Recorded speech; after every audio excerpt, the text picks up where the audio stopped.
कैसे हैं सभी छात्र और छात्राएं? अच्छे हैं। चलिए आप अच्छे रहे, स्वस्थ रहे, यही हमारी मनोकामना है और आप कंटिन्यूटी के साथ अपनी तैयारी को लेकर आगे बढ़े, क्योंकि आगामी परीक्षाएं बहुत जल्द होने वाली है। चाहे वो आपका ग्रुप सी की हो उत्तराखंड की, चाहे सीटेट की हो, टेट की हो, या फिर उत्तराखंड पुलिस एसआई की हो, या कुछ भी, या लेखपाल पटवारी, कोई भी एग्जाम हो, बहुत जल्द होने वाला है। तो आप अपने टारगेट को कभी ना भूलें और टारगेट को लेते हुए आगे बढ़े।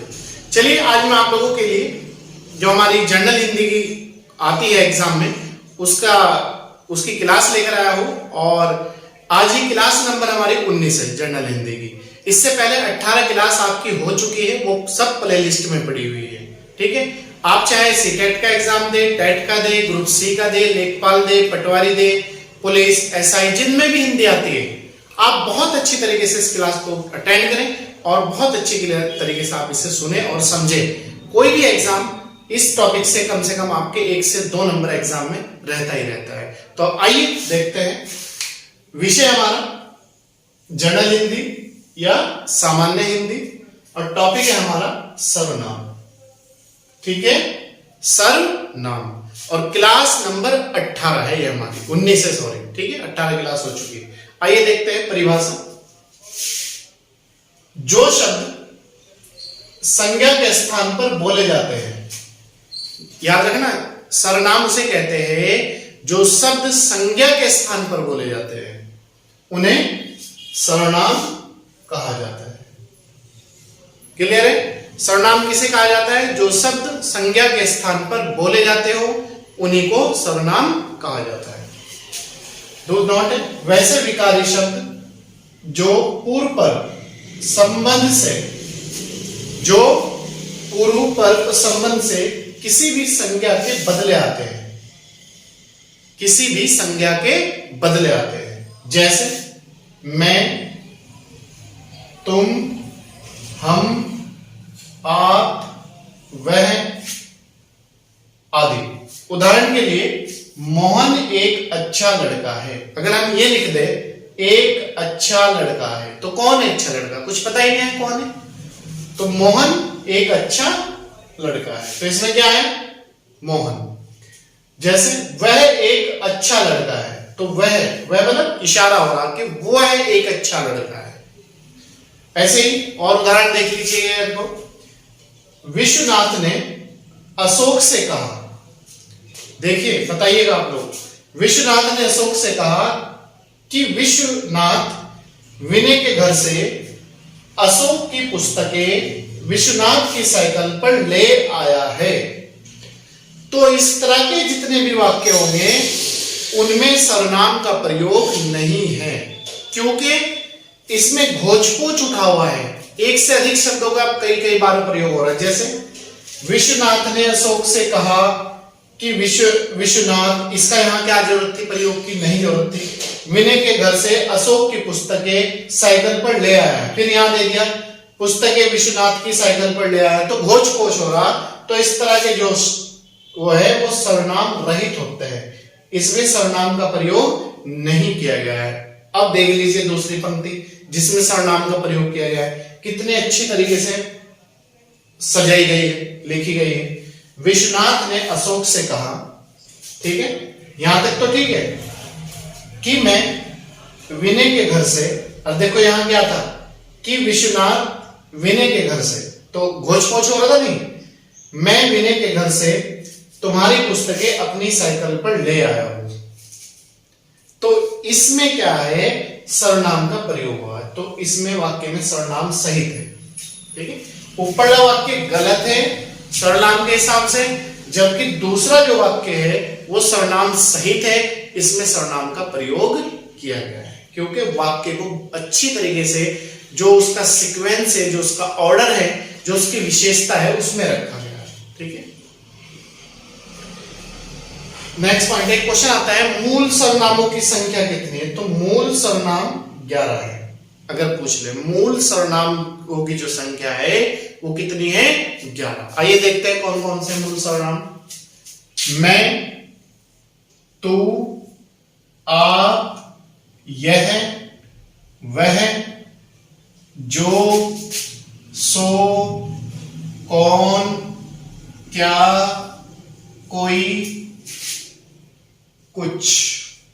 तो कितने हो गए? 1 2 3 4 5 6 7 8 9 10 और 1 11। तो हो गए मूल सर्वनाम 11। अब तो नहीं भूल लेंगे। चलिए, इन्हीं मूल सर्वनामों को इन्हें मौलिक सर्वनाम या मूल सर्वनाम के नाम से भी जाना जाता है। मौलिक, कहीं कहीं एग्जाम में मौलिक आएगा लिखा है और कहीं कहीं मूल आएगा लिखा है, तो आंसर एक ही रहना है। ठीक है, तो मौलिक या मूल सर्वनाम आंसर एक ही है। परंतु जब मौलिक सर्वनाम में कारक चिन्ह लगाते हैं, मतलब जैसे ये है, इसमें कारक चिन्ह का अगर प्रयोग है तो मूल है, तो तब यह यौगिक सर्वनाम कहे जाते हैं। तो मूल सर्वनामों से ही यौगिक सर्वनामों का निर्माण होता है, कारक चिन्ह लगाकर। ठीक है, जैसे उदाहरण के लिए मैं मौलिक सर्वनाम है, अभी बताया मैं मौलिक सर्वनाम है, इनमें कारक चिन्ह जोड़ देने पर मैंने, मुझे, मुझको, हम, जैसे हम था तो हमें हो जाएगा हमको आदि। तो इसमें क्या है, कारक का प्रयोग किया गया है। मौलिक सर्वनाम में यौगिक सर्वनाम या कारक चिन्ह लगाकर प्रयोग किया गया है। क्लियर है? अब दूसरा पॉइंट है, सर्वनाम के कितने भेद है? अगर कुछ क्वेश्चन पूछ रहा आपको तो याद रखना, सर्वनाम के 6 भेद है। कितने भेद है? 6 भेद है। कौन कौन से? पुरुषवाचक सर्वनाम, निजवाचक सर्वनाम, निश्चयवाचक सर्वनाम, अनिश्चयवाचक सर्वनाम, संबंधवाचक सर्वनाम और प्रश्नवाचक सर्वनाम। अब एक क्वेश्चन ये आता है कि कौन सा सर्वनाम है जिसे 3 भागों में, या उत्तम पुरुष, मध्यम पुरुष या अन्य प्रथम पुरुष, किस सर्वनाम के भाग है? तो यह आपका जो है पुरुषवाचक सर्वनाम के भेद है या पुरुषवाचक सर्वनाम के भाग है। तो याद रखना, पुरुषवाचक सर्वनाम उत्तम पुरुष में जाता है, उत्तम पुरुष पुरुषवाचक में जाता है, मध्यम पुरुष और अन्य या प्रथम पुरुष, ये तीनों इसी के भाग है। ठीक है, कोई दिक्कत यहां पर? चलिए, वेरी गुड। इसके बाद नेक्स्ट पॉइंट है हमारा, पहला सर्वनाम है हमारा, देखिए पुरुषवाचक सर्वनाम। पुरुषवाचक सर्वनाम में क्या है, इसकी परिभाषा देख लीजिएगा। पुरुषवाचक सर्वनाम, जो पुरुष या स्त्री, मेल या फीमेल, महिला या पुरुष के नाम के बदले आते हैं। तो याद रखना, जो महिला या पुरुष, पुरुष या महिला, स्त्री या पुरुष के नाम के बदले आते हैं, उन्हें पुरुषवाचक सर्वनाम कहा जाता है। एक बार फिर देख लीजिएगा, पुरुषवाचक सर्वनाम उसे कहते हैं जो पुरुष या स्त्री, मेल या फीमेल, महिला या पुरुष के नाम के बदले आते हैं, उन्हें पुरुषवाचक सर्वनाम कहा जाता है। नोट, जब 2 या 2 से अधिक मनुष्य एक श्रोता होगा, जब 2 या अधिक मनुष्य एक श्रोता होगा तथा वह एक विषय जो दोनों के बीच होता है, मतलब एक कोई भी पॉइंट जो दोनों के बीच होता है, एक कहने वाला और एक सुनने वाला, तो इन्हें हम 3 रूपों में देखते हैं। नंबर 1 उत्तम पुरुष, मध्यम पुरुष, अन्य या प्रथम पुरुष। तो पहले देख लेते हैं उत्तम पुरुष। जिस सर्वनाम का प्रयोग, याद रखना, जिस सर्वनाम का प्रयोग बात कहने वाले के लिए किया जाए, याद रखना, जिस सर्वनाम का प्रयोग बात कहने वाले के लिए किया जाए, मतलब जो बात कह रहा है, इसमें लेखक या वक्ता दोनों आते हैं। वक्ता बोलने वाला और लेखक लिखने वाला दोनों आते हैं। जैसे मैं, मैंने, हमने, मेरा, हमारा, मैंने, मुझे, मुझको आदि।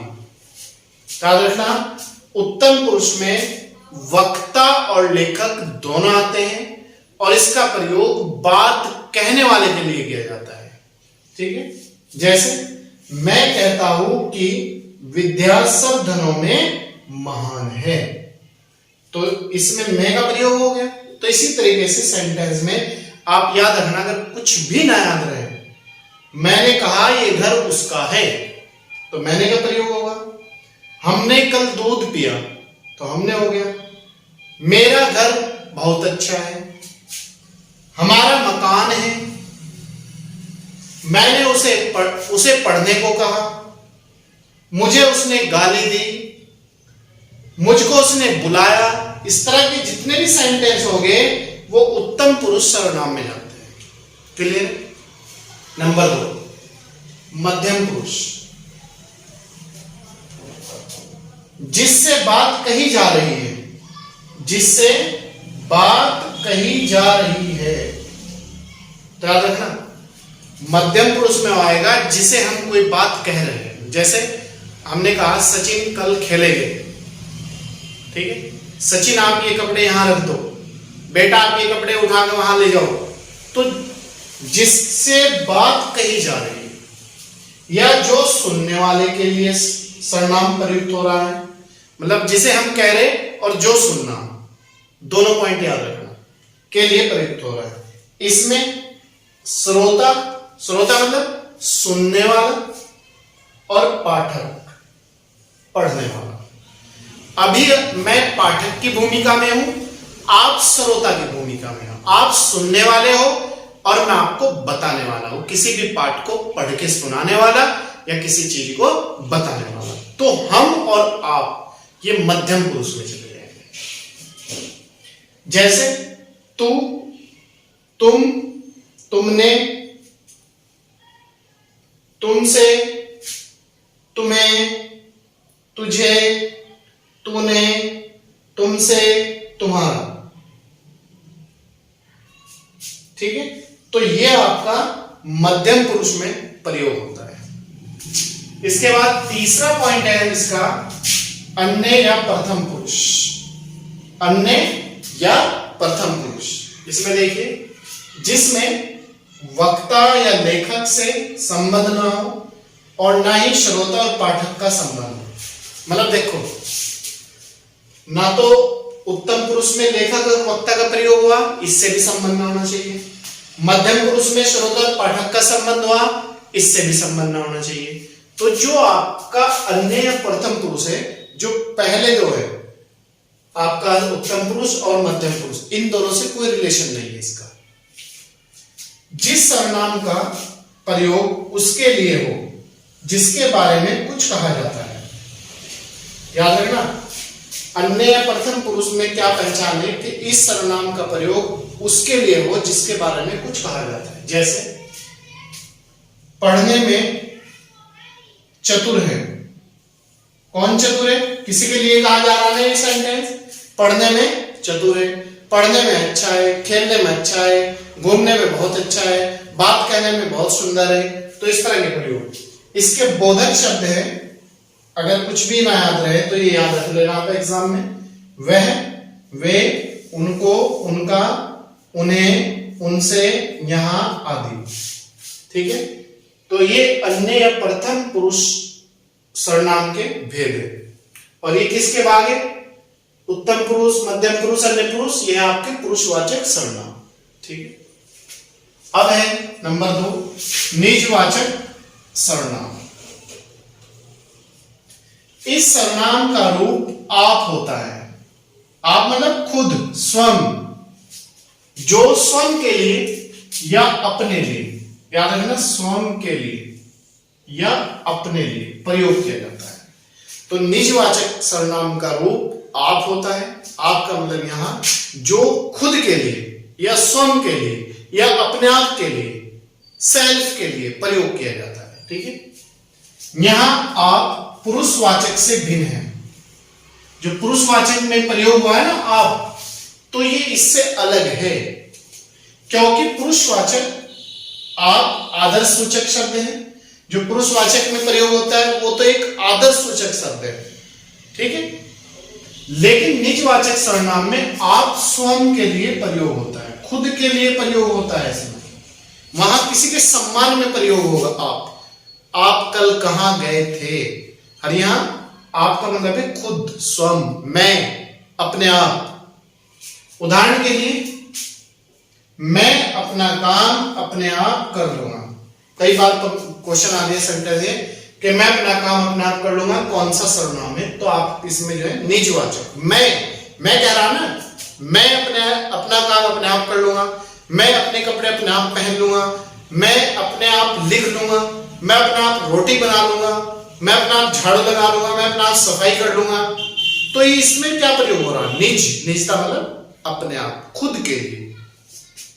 दूसरा है, तुम वहां अपने आप चले जाना।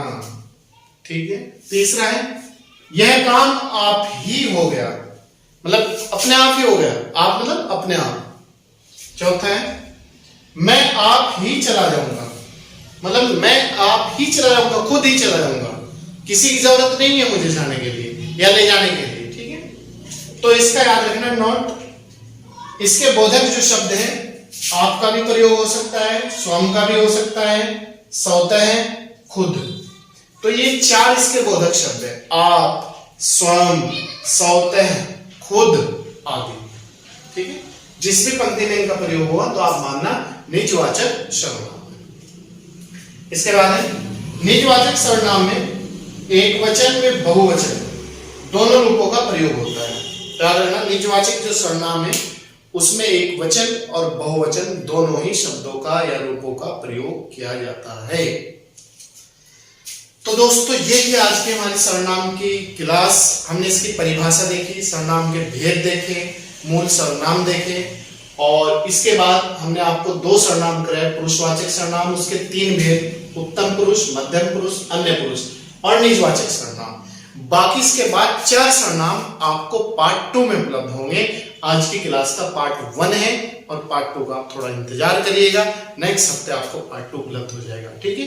तो जब तक आप इसे बहुत अच्छी तरीके से पढ़ें, और आगामी जो परीक्षा है उनमें बहुत ज्यादा क्वेश्चन बनते हैं एग्जाम में, आप 5-10 साल के पेपर उठा के देख लो कि वहां आपके क्वेश्चन इस टॉपिक से आते हैं या नहीं आते हैं। ठीक है। चलिए बात अपना टीचर कुछ रिकॉर्ड। अगर आप हमारे यूट्यूब चैनल पर नए हैं तो सब्सक्राइब कर लीजिएगा भाई, फ्री है। क्या जाता है सब्सक्राइब करने में? कुछ भी नहीं। प्रतिदिन 3 क्लास मिलेगी आपको, टेस्ट मिलेंगे, करंट अफेयर की क्लास मिलेगी और आपको डिस्कस मिलेगी, ये सब चीजें तो मिलेगी आपको। फ्री क्लास है, आप सब्सक्राइब कर लीजिएगा, लाइक और शेयर जरूर कीजिएगा, और अगर पुराने हैं तो कंटिन्यूटी के साथ बने रहिएगा, ज्यादा से ज्यादा लोगों को जोड़ने की कोशिश करिएगा। चलिए, थैंक यू।